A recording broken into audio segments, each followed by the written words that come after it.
Okay, let's get started.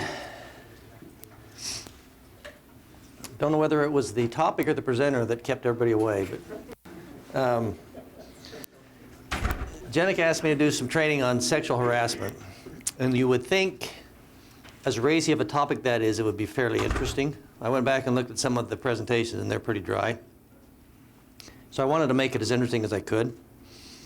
So my first thought was to go out on YouTube and see what training they've got on YouTube.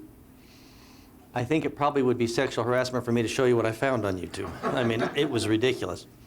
So what I've got here, it's a pretty good training video. It lasts for about 15 minutes. It goes through a whole bunch of stuff. We'll talk about it after it's over.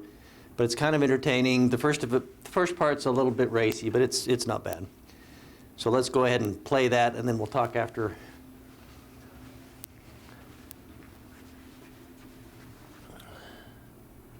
Let's see. Up here,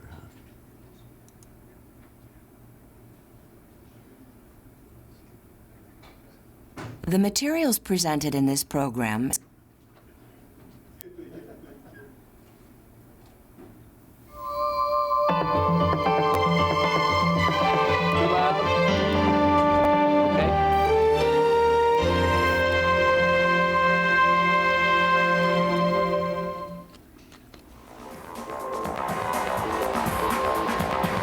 Let's talk about two things that seem to be moving in opposite directions: sex and work. In one direction, sexuality is in high gear. It's in every other TV show, movie, and magazine, and we won't even mention the internet.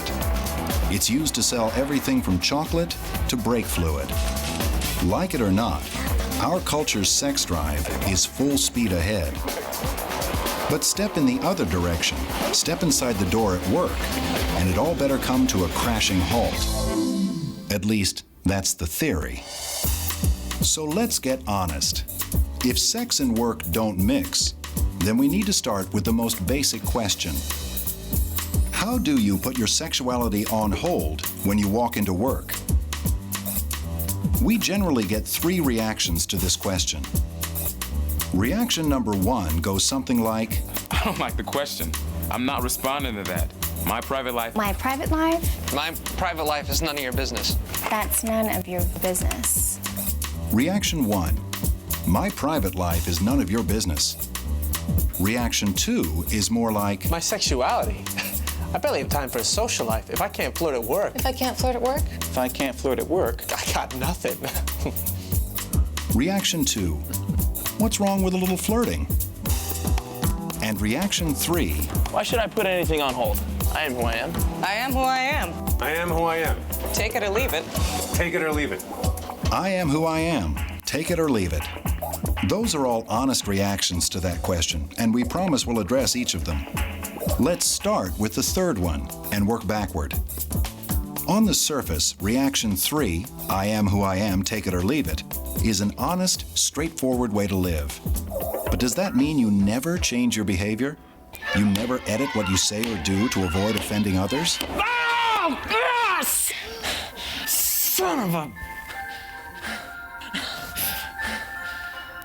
Big gorilla! Most of us instinctively adjust our behavior to fit our surroundings. We filter what we say and do. Most of us. George was a much greatly admired friend to all. Hello. Oh, hey, what's up with you? What? Missing him dearly.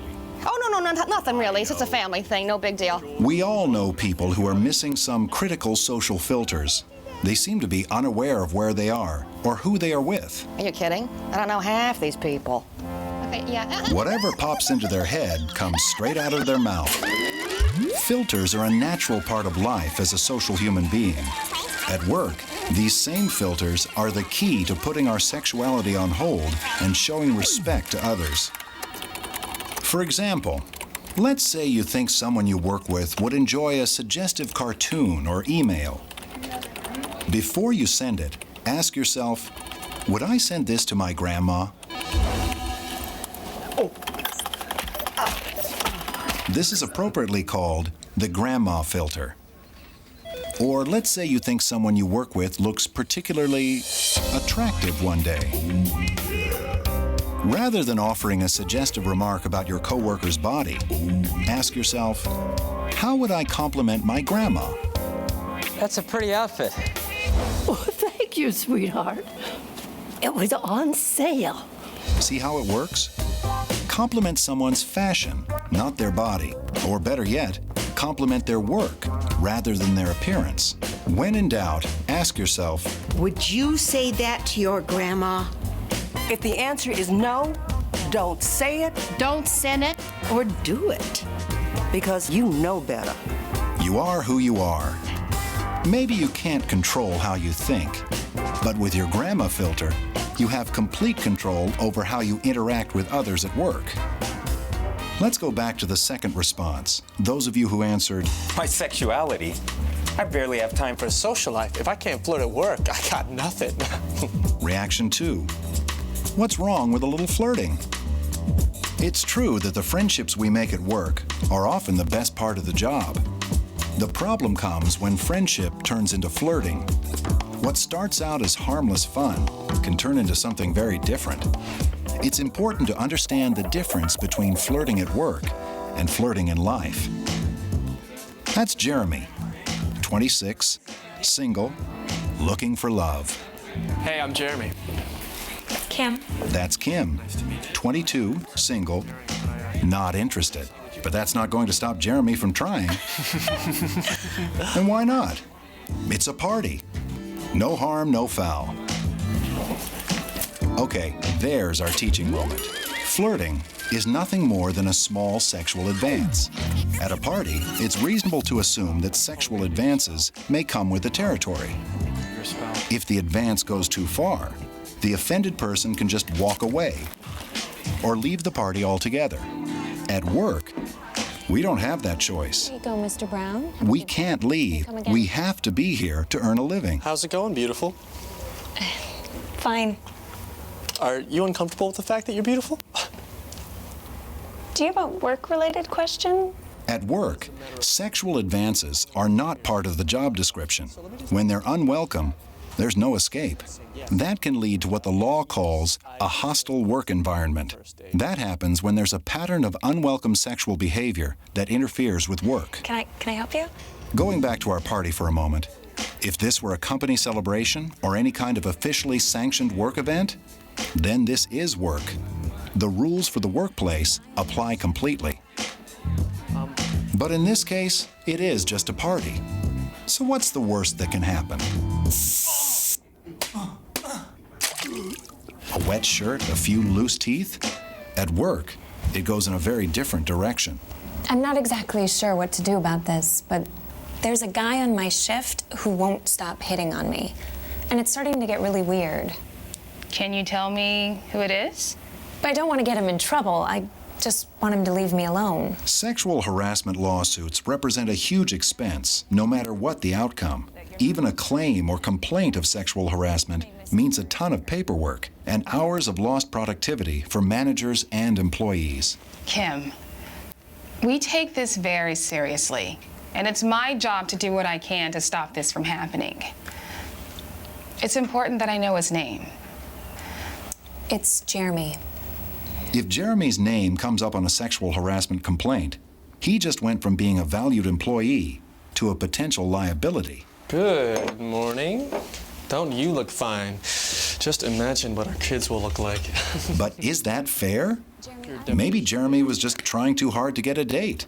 Why? Maybe he thought he was complimenting Kim. What's wrong with that? At a party, nothing. At work, no means no. The first time. Jeremy, did you ask Kim out after she told you she's not interested? Not really. What do you mean? I mean, I haven't asked her to a certain concert or movie or At something. work, clueless is no excuse. All that matters is what the law calls a reasonable person standard or a reasonable woman standard. In other words, the courts only want to know how Kim, a reasonable woman, interpreted Jeremy's actions. His intentions, however clueless, are no excuse. What's wrong with a little flirting? At work, sexual advances, flirting, and innuendos can blow up in your face. They can cost you your friendships, They can cost you your job. We suggest you avoid flirting altogether and take the advice of your coworkers who chose reaction number 1. Keep your private life private, especially the sexual side of your private life. In a perfect world, that would solve everything. But what do you do when your coworkers don't believe in keeping their private life private? All right, so just go ahead and ask me why I haven't slept since Saturday night, huh? Or you observe them asking others about things which are clearly out of line. Hey there, newlywed. Welcome back. So, was it worth the wait? The answer in situations like these is the key to solving all sexual harassment. And it begins with 2 words. Speak up. Hey, Farley, give us a break, all right? Nobody really wants to hear about it. Yeah, I just ate. What? Oh, come on. You guys love it. No, seriously. We don't. Wrong time, wrong place, okay? Why are you guys so uptight today, man? We're just trying to be honest. Whatever. Don't be shy. We want all the juicy details. No, we don't. Yes, we do. Come on, I tell you. Oh, what's there to be ashamed of? You're married now. Fiona, that's none of your business. What are you doing? Come on, I'm just kidding. Well, it doesn't come across that way. It comes across as being rude. Rude. Tamara. Just because you may be comfortable mixing your private life with your work life, don't assume everyone is. You may be wise to try out another filter, which goes, if it's not about business, it's none of your business. The vast majority of you are already very good at keeping your private life and your business life separate. Even though you are not part of the problem, you are the key to the solution. Your company is ready and willing to take action, but they need your help. It comes back to those 2 words. Speak up. Speak up. There are basically 2 kinds of harassers, and both can be stopped by speaking up. Hey, Sylvia, you think... The first kind are the clueless. Tonight we're shorthanded. You may know a clueless coworker, Sure, I just need to make a phone call. and for the most part, like them. Appreciate it. Mark, hey, you ready for the meeting? But if they offend you, or you know they're offending others, get honest and speak up. They deserve a chance to fix their own mistakes. Mark, do you realize how often you glance down at Sylvia's chest when you're talking with her? Oh, what do you mean? I'm busted? Get it? Are you aware of what could happen if she files a complaint? It bothers her. I've watched her face when you do it. You think she'd really file a complaint? Well, that's not the point. It offends her. That's not what you want, is it? No. No. The clueless need to get a clue. So, if you're not comfortable doing that, make sure you speak up to a supervisor and let them do it for you. There's another kind of harasser who's far from clueless. They enjoy offending, intimidating, and victimizing people. This second kind is the predator. Ah, alone at last. What's that perfume you're wearing? It really does it for me. But I suppose all that's part of your little tease, isn't it? Predators don't need to get a clue. They just need to get gone. Your company wants these kind of employees gone as much as you do. They want you to work where you feel safe and respected. Predators sometimes use threats or power for sexual favors. This is called quid pro quo harassment. It literally means this for that, and it's clearly illegal. did you get my note? I think you've got the wrong idea about me. I don't think so, Ricky. I've seen you look at me. I know your little secret, and I'm good at keeping secrets. Besides, I'm not talking about a long-term thing here, just a little fun. What's wrong with that? What's wrong is that I'm not interested in seeing you, so please just drop it. I mean, we work together. Let's just keep it that way. No, actually, you work for me.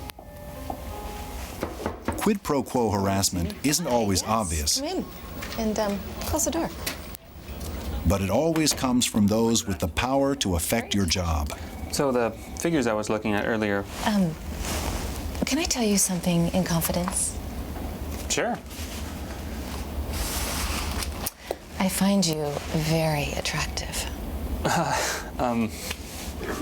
Thank you. What, do you consider me attractive? Sure. How long has he been in there? Probably feels like forever. I remember my first few weeks on the job. She really doesn't take a hint. We all need to speak up if we know of others who are being victimized. Predators and abusers count on silence from witnesses as well as their victims. Speak up. He actually scares me. I feel like I can't breathe when he's around. If you're afraid to confront a predator, go directly to your supervisor, their boss, or your human resources department. When it comes to sexual harassment, it's time to get honest. So speak up. You deserve to work where you feel safe and respected. So be on your best behavior at work. Filter your language for those around you. Some conversations are better left private. Use your grandma filter to keep your words and actions polite and respectful. And when in doubt, just keep your mouth shut.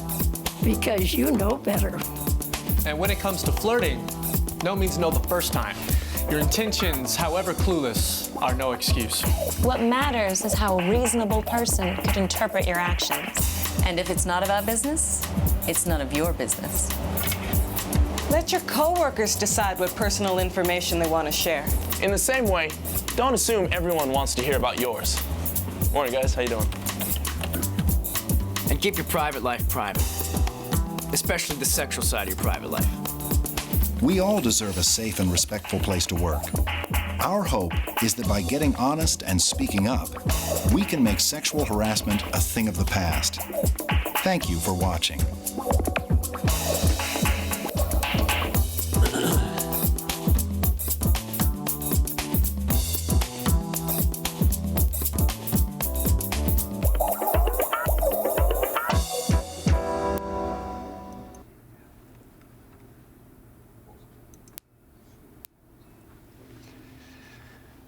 Okay, that was, I mean, there were some things in there that were pretty good. It was kind of a silly little video, but there was some pretty good suggestions in there. And let's just talk for just a few minutes about some of them. Let me ask you a couple questions. All of these things were brought up in the video, but let's talk a little bit more about them. There's two types that the courts recognize of sexual harassment. What are they? Somebody name one of them. Did you catch it from the video? And there's a treat on the line if you have a good answer. Quid pro quo. Reese's? What does quid pro quo mean? This for that. This for that. Okay, and so what are we talking about with quid pro quo? A plea bargain? Okay? Basically, that's defined as any benefit in exchange for something sexual. Anything. It can be a little extra time off work, it can be a lighter workload, it can be, and for as far as anything sexual, it can be, you know, let me look at you, let me do something. It's very broad. So that's the first type, is the quid pro quo. What's the second type? That's the resolution. We're going to talk more about that. Quid pro quo, and they mentioned a second. What's the second one? Anybody know? Hostile work environment. Very good.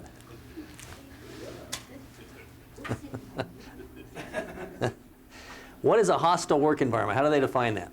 They didn't talk a whole lot about it. They gave you some examples, but what's a hostile work environment? The behavior doesn't stop.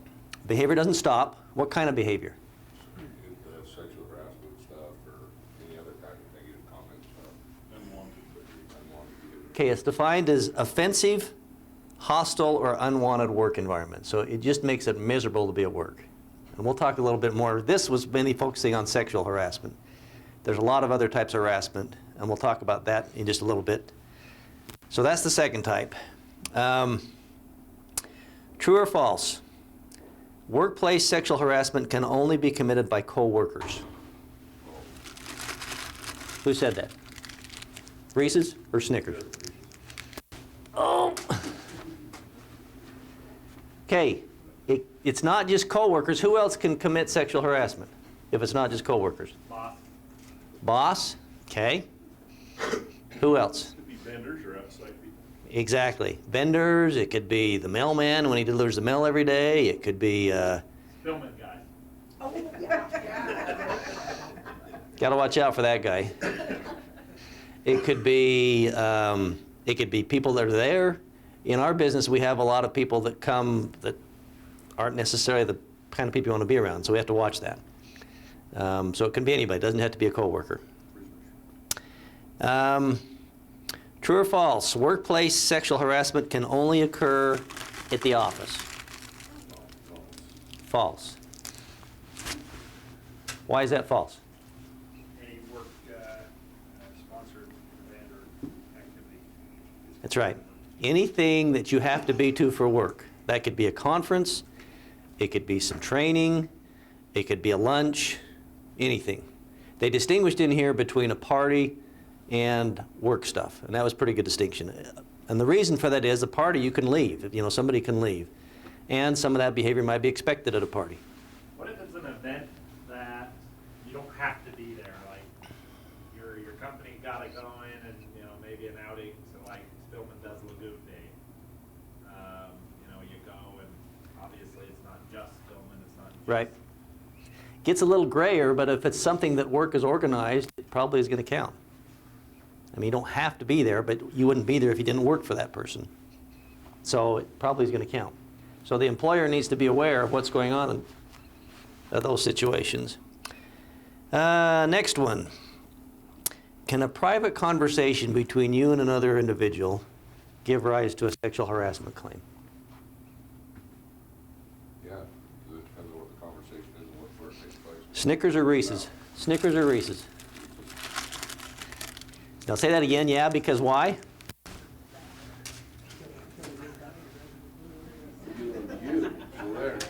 If it's just between you and somebody else, how can it be a problem? Depends on what the content of the conversation Okay. is and which way it goes.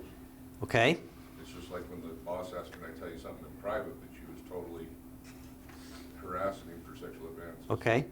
What if the two people are both consenting? They're both, you know, nobody's offended by it, but it's inappropriate.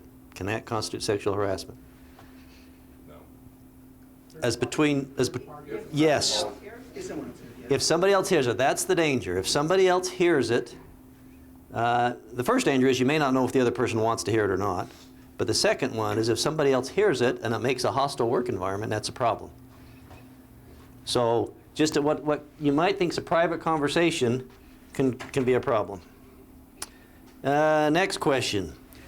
And they didn't talk a whole lot about this in the movie. Is there any problem with using nicknames at the office?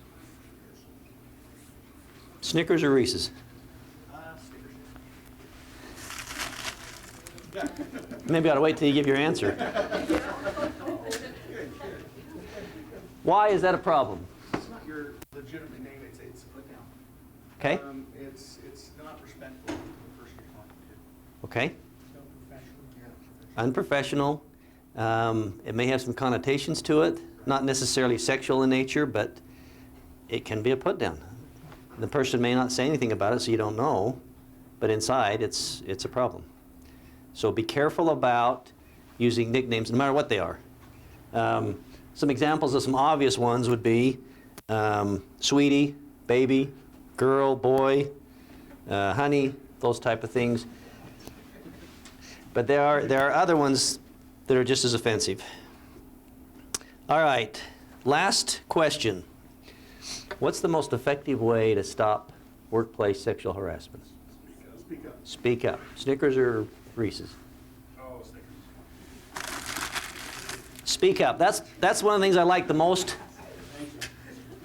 about that video. If people will say something, it's not going to keep going. And we'll talk more. There may be more incentive to speak up other than to help the person, but that's what doesn't happen a lot. People don't speak up, and it continues to happen. Even though everybody's aware that it's happening, that situation where she called him in the office, they knew what was going on in there, but nobody was doing anything about it. So that's the main thing I think we ought to get out of that video is speak up, report it, for more reasons than one. Now, let's take just a quick look. We're not going to read through it, but I want to take a quick look. Does everybody know where you can access the county employee handbook. Everybody should, but let's just go through that. If you go to the website, county website, and tell me where it is. Right over here. HR Employment Employee Handbook. Okay? And what we're talking about today is down here 11, harassment. And there's just a couple things I want to talk about in here. And I don't know how, it's only a three-page, it's actually not 3 full pages. But interesting thing, if you look at this first, you probably can't read it from back there, but the county policy says you could be free from harassment based on race, color, sex, pregnancy, childbirth, or pregnancy-related conditions, age, if the individual is 40 years of age or older, religion, national origin, disability, sexual orientation, gender identity, status as a veteran, or any other legally protected status. Well, that's a whole lot more than sexual, right? So there's a lot of stuff. We focused in the movie mainly on sexual harassment, but there's a lot of things. The same things apply to each one of these categories. You can create a hostile work environment for something completely that's not sexual if it's one of these things. So be aware that all those things are there. Now look down here. It says, it talks about policy, but it says, any county employee shall immediately report such information to the human resources to allow an investigation to occur. So who's supposed to report it? Any county employee, not just the victim, not even necessarily someone who actually saw it. If you become aware of it, you should be the one reporting. That's what we talked about in the movie. Now, what happens if you're aware of it and you don't report it? Anything? You become culpable. That's a good way to put it. If you're aware of it and don't report it, you're helping to create the hostile work environment, and you might be subject to the complaint when it comes out down the road somewhere. So not only are you helping your coworker out, but you probably are helping yourself out by reporting it. All right, let's see. If there's anything else in here.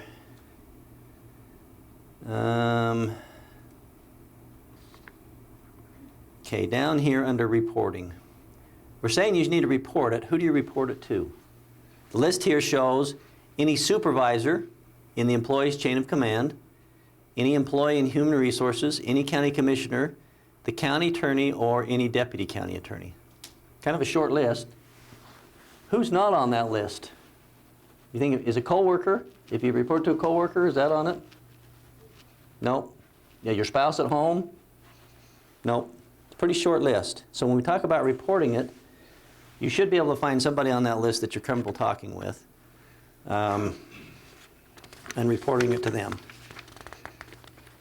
What happens when you report it?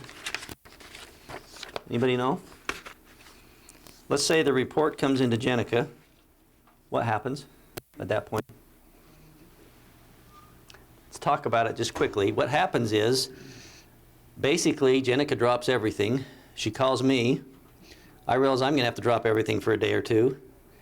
And the person who's reporting it needs to put their report in writing. If it doesn't get put in writing, there's not much we can do about it because we don't want somebody changing their story halfway down the road. And once that's done, Jenica and I, and usually one other person, will do a full investigation, which basically means interviewing everybody who has any idea of what happened, anybody who saw it, the person who was harassed. And then at the end of that, a decision's made, do we have a problem here? And if there is a problem, something's done about it, all the way up to including termination. Unfortunately, I've been doing this for a long time, even before I started with the county, and they're no fun, but if there's a problem, it needs to be taken care of. And so when you report something, that's what's going to happen. Don't feel bad about reporting it, because that's just the way the law is. We have to investigate it. Any questions about the manual?